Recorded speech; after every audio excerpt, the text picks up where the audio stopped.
everybody go. Make the world a better place. Yeah, you love dancing in the rain. Let's get some of the head sail rolled up as we make our little approach.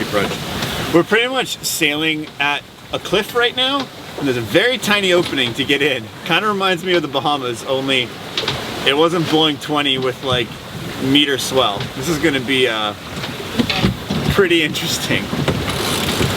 Yeah, you can probably just grind. You probably don't have to slack until we get to like the second reef on the head sail.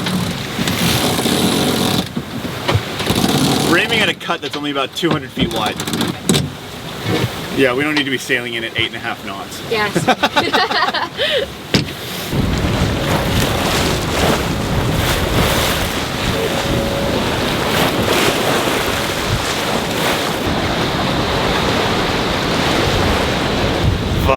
That's crazy.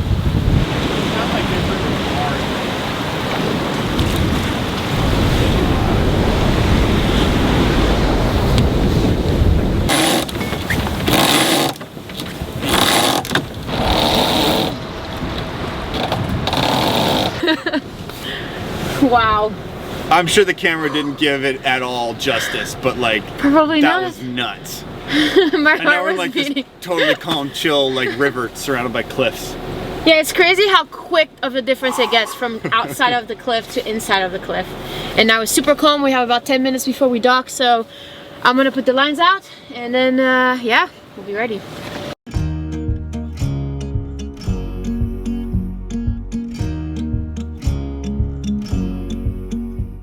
Keegan's decided to take over line handling for this docking mission, so I'm back at the helm. It's the first time in a while. Hope I don't do something dumb.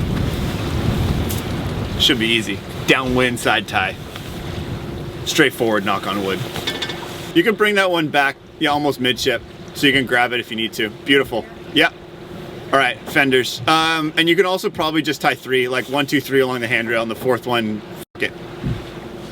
We'll set the 4th one once we're closer. You still have like 10 minutes, so you're good. Yeah. Nice. I don't know if I can get to like enjoy the scenery when we come into place, because I'm usually the one running around doing lines, so. It's kind of like, oh wow, look at this pretty spot. 3 fenders? Yeah, you could probably grab one of the, I mean, you can grab both out of there, but you only have to rig like 2.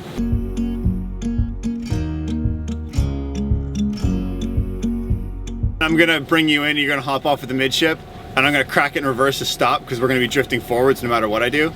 And then you're gonna reach back forward and cleat it off on the boat, and then probably take a stern line.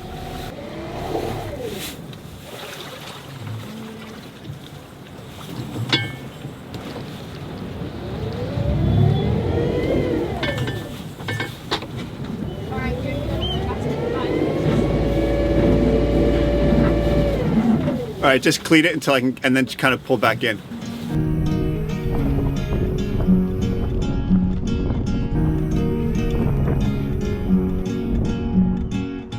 You love talking on the phone. You do things other people don't. You make sure no one feels alone. You love talking on the phone. Look at this. That's ridiculous. The water's 30 feet deep. It's 9 meters. And you can see the bottom and like read a book if it's down there. I don't think we've been in water this clear ever. I think the second closest probably was Bonaire, maybe Cozumel. But like, this is ridiculous.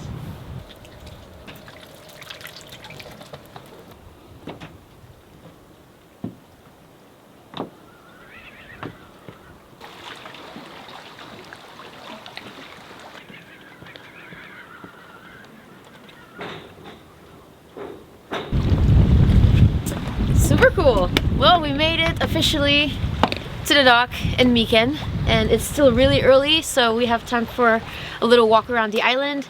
And there's apparently about 12 people living on the island in the winter, and we already met half of them before we left the dock.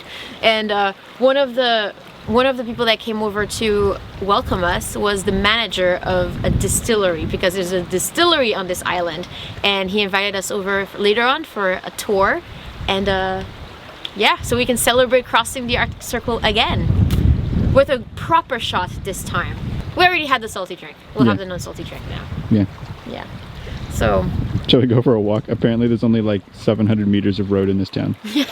That's not gonna take long, is it? No. Yeah, let's go check out this island. It's gonna be pretty. All right.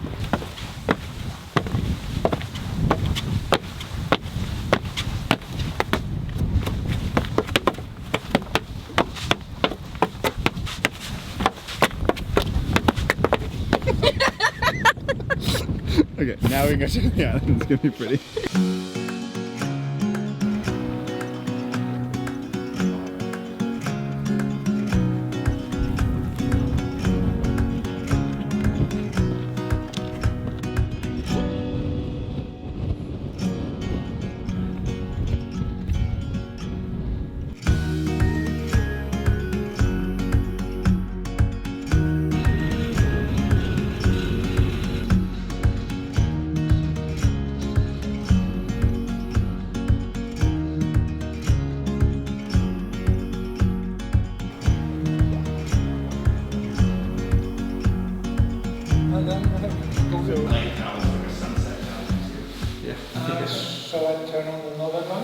So this entire building is built around the measurements of an American standard barrel. Yeah, yeah. So, And built to withstand the weight, yeah, because that's heavy. we're going to fit about 2,000 of those beasts in here. Wow, those are massive timbers. That's holding up the whole building. Then. Yeah. Wow. And basically everything here is structural, so it's all. Yeah, yeah. Those are huge.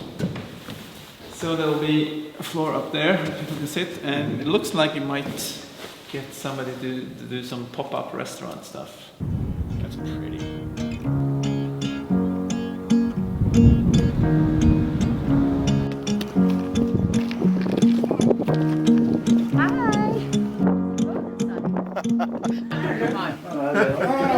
The island with the giant puppy. Winston! Boom. It's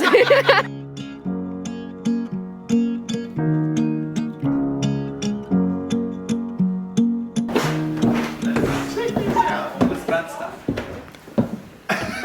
And it also harks back all the way to the Moors in Spain. Okay. Because the Arabs were the ones who brought alcohol and distilling to Europe. Interesting.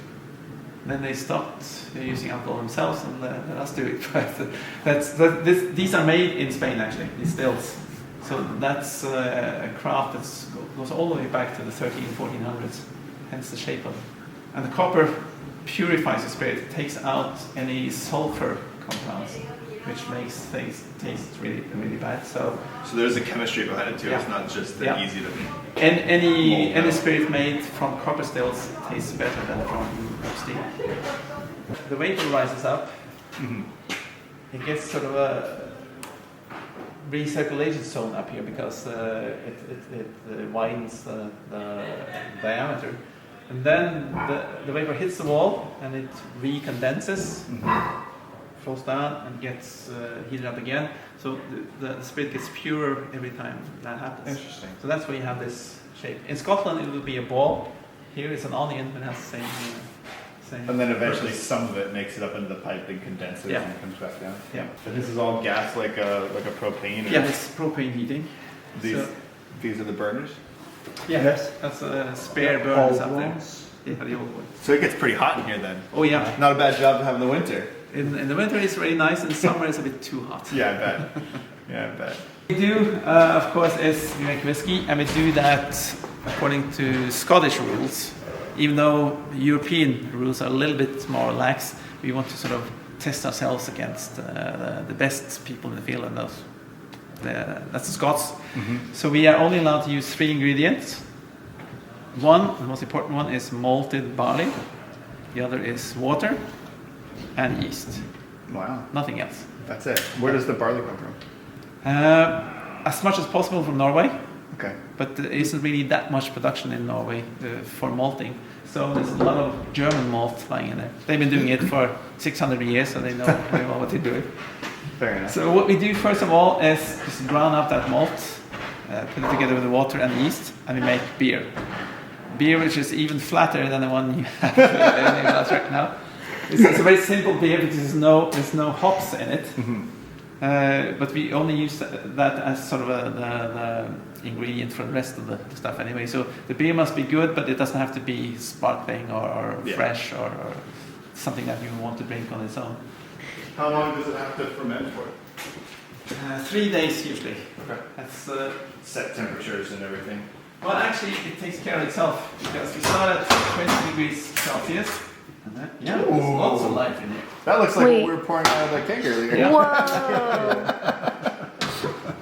And if you sniff it, Yeah, so it heats itself up it does. through the process. Yeah. Right, So- like dip a Refill. refill. After about 3 days, we end up with a simple beer and about 7% alcohol in here. So, And most people would be happy with that. it's true. But no. But there's too much volume for us. We need to sort of compress it a little bit. Nice. So, whiskey is made from beer, same way that cognac or brandy is made from wine. And every sort of low alcohol drink leads to a specific high alcohol drink once you distill it. So what we do with this is we pump it over into that copper park over there. That's where the magic happens. Kika, do you want to go inside and inspect the tank? I'll inspect it with this. I don't think you'll see anything. The gas burners, and then after a couple of hours, it's hot enough that the vapor rises up. And the whole point here is that alcohol boils at 78 degrees Celsius. Water boils at 100. So when we get to about 80 degrees, there's much more alcohol going up as vapor than and water. The water stays out and it just evaporates the alcohol out. That's the purification process. Yeah, it's very simple, Interesting. it's straightforward. Yeah. And it comes out, well, let's see, the vapor goes through this arm up here and enters into this little cylinder. When the vapor goes through tiny copper pipes inside, and then there's cold water on the outside to cool it. So it condenses and becomes liquid again. The stuff that comes out first is even stronger also, starts at maybe 80% alcohol. And the first liter or so has a little bit too much methanol. We don't want to keep that. So we set that aside, and then we start collecting what you call the heart, which is, as the name indicates, that's what we really want, that's what we're after, that's what a good spirit is.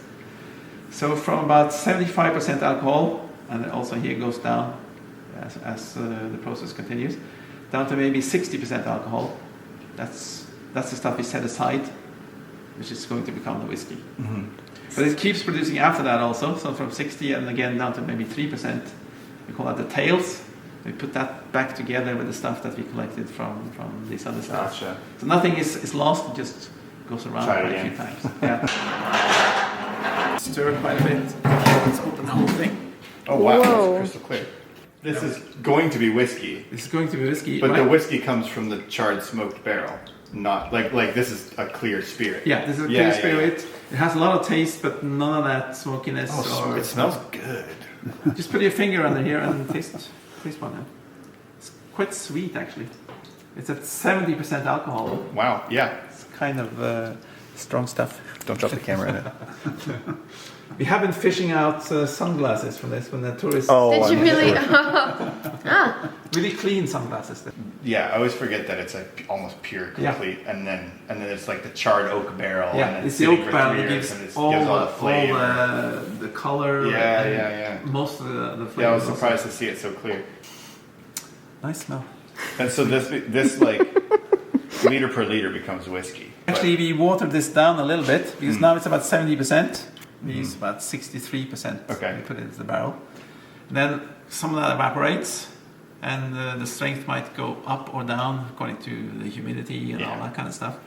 But then eventually, when we bottle it, we also tend to water it down a bit because it's too strong for most people. But of course, we need to get it from this tank and into a barrel as quickly as possible because it's when you put it into the barrel that the clock starts running. and it has to be in the barrel for at least 3 years before we can even call it whiskey. Mm-hmm. And even then, it's going to be a young whiskey. That's maybe not. And that's why aged whiskeys are more expensive and more valuable, and the flavor's better and everything. So this is what's going to go in the new warehouse someday. Well, yes, some of these. Oh wow, there's a lot more than I expected. Smells good. How many barrels do you have in here? In here, maybe 100, but we have 350 altogether. There's another room which is basically stacked completely full with this. The oldest one is just over 6 years. How long have you been making whiskey in here then? We started in late 2014. Okay, so it's one of your first. Yeah, it's the first. I'll show the you. First. How long are you going to let it sit for? That's a good question. There it is. 00114. Nice. That's the oldest one. Okay. And almost all of these barrels are used before. They have been used by somebody else before they come to us. And these are bourbon barrels, mostly, from the US. And this wall behind you is basically much smaller barrels. They are 40 liters. The standard ones that I talked about here are about 200 liters. These are 40, and that's a much better size for selling to people who want a private whiskey barrel. I was going to say, a lot of these look like they're private. That's the reason why we sort of make it financially. And sailing into Myken, probably get the meaning of our label. Yes. Yeah. That's what I wish it looked like. But we came in kind of on an angle. So it just looked like that. Yeah. So you have the sea, which is the basis of everything out here. Yeah. And then sailing into the sound, whether it's from the north or the south. Yeah. It's basically the same. And then that tall sky. Yeah. That dominates everything out here. Very cool. Yeah, that's exactly what it looked like. Yeah. Some of us are sailing in like 4 hours. So what's the proper way to... I'm just copying whatever he's doing. Right now, I will warm it up a little bit. The release is more the other one. Quite often, a good idea to put a few drops of water in there, just to sort of, again, break the surface tension, releasing again more aroma. But there's no point in making it too difficult either. Just drink it. Right. If it's good, it's good. And Well, cheers to, what did you say? It was the world's first... The world's first Arctic whiskey distillery. Oh, does that mean there's another Arctic whiskey distillery Yes. now? Oh, But you're the first. rubbed you the wrong way. You're probably the closest to the Arctic Circle. Yeah, definitely. What do you think? It's good. It's good. I never really, I guess, liked whiskey before because the only whiskey I've ever had was probably like really cheap, meant to mix whiskey. But it's actually very good. It has like a lot of different experiences when you drink it. Proper if you whiskey. ever want to mix whiskey with something else, your best bet is actually ginger ale. So it's dry. Yeah, Doesn't have the sugars in it. Usually a really good mix between sort of different worlds of taste. Don't know how I found you.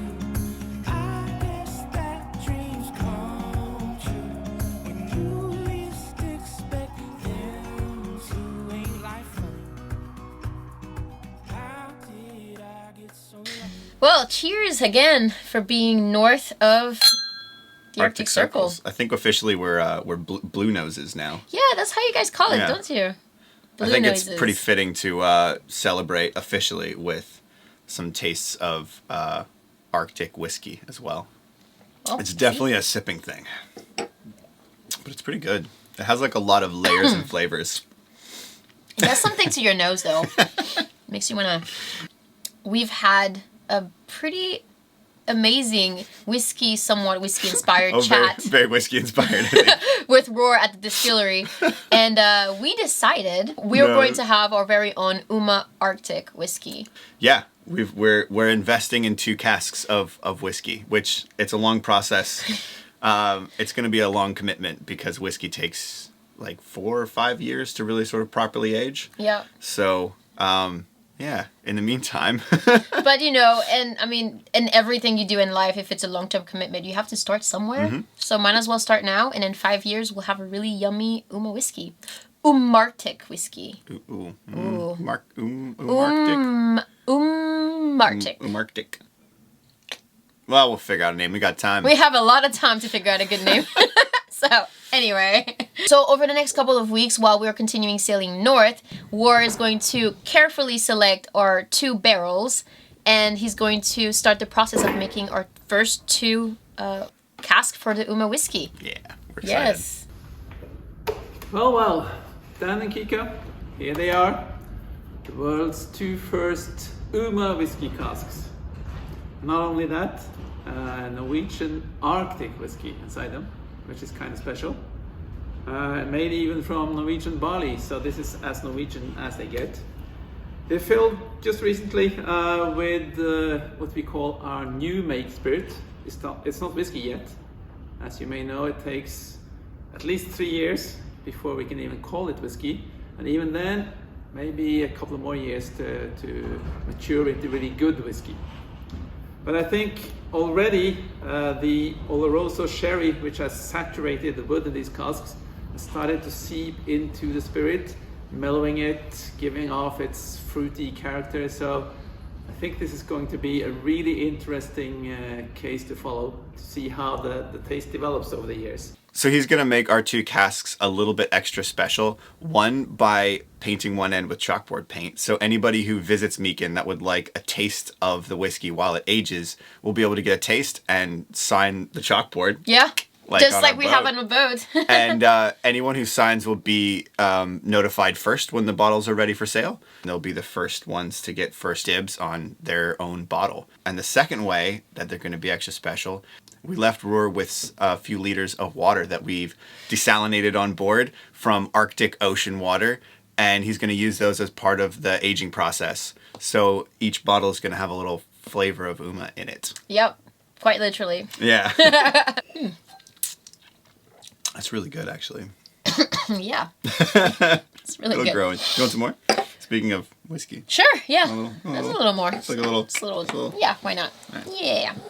So, if you guys want to follow along with the journey of the Uma Arctic whiskey and the process of whiskey making in general in Myken, or just the life overall in Myken, definitely check out their YouTube channel. They have a couple videos out now, and it's called Arctic Island Life, and we'll make sure to leave it in the description below. So, thank you.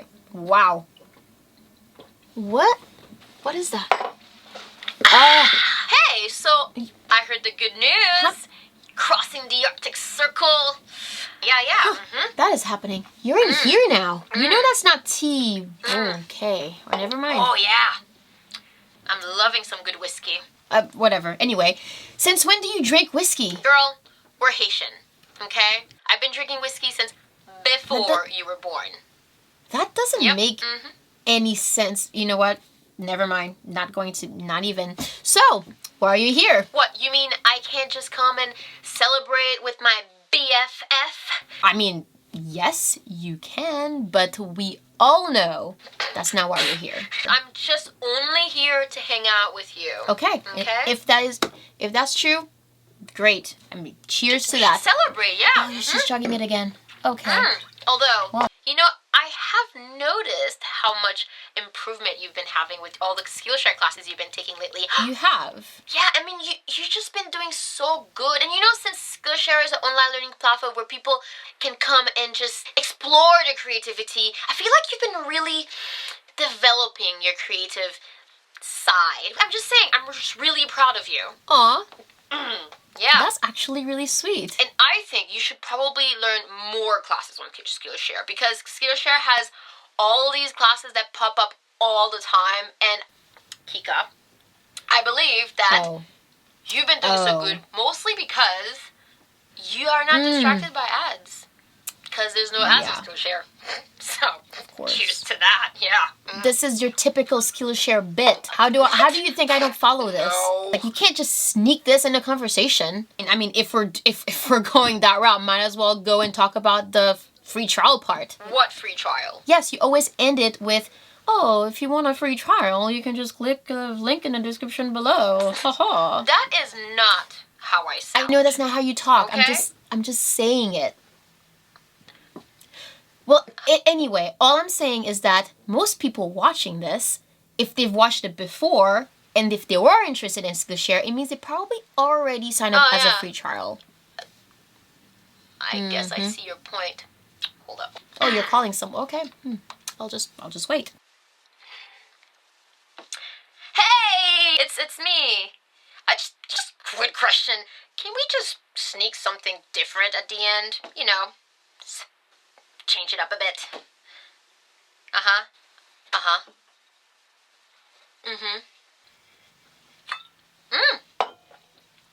Great. All right. All right. Well, the first 1,000 subscribers to click on the link in the video description below will get a 30% off an annual premium membership. So even if you already took the free trial, you can still take advantage of this offer. How is that for different? Yeah. Booyah. Actually, yeah. That does seem pretty fair. I think I see them coming. All right. What did you drink? How did you... I mean, I didn't drink it. Well, that's awkward. Okay.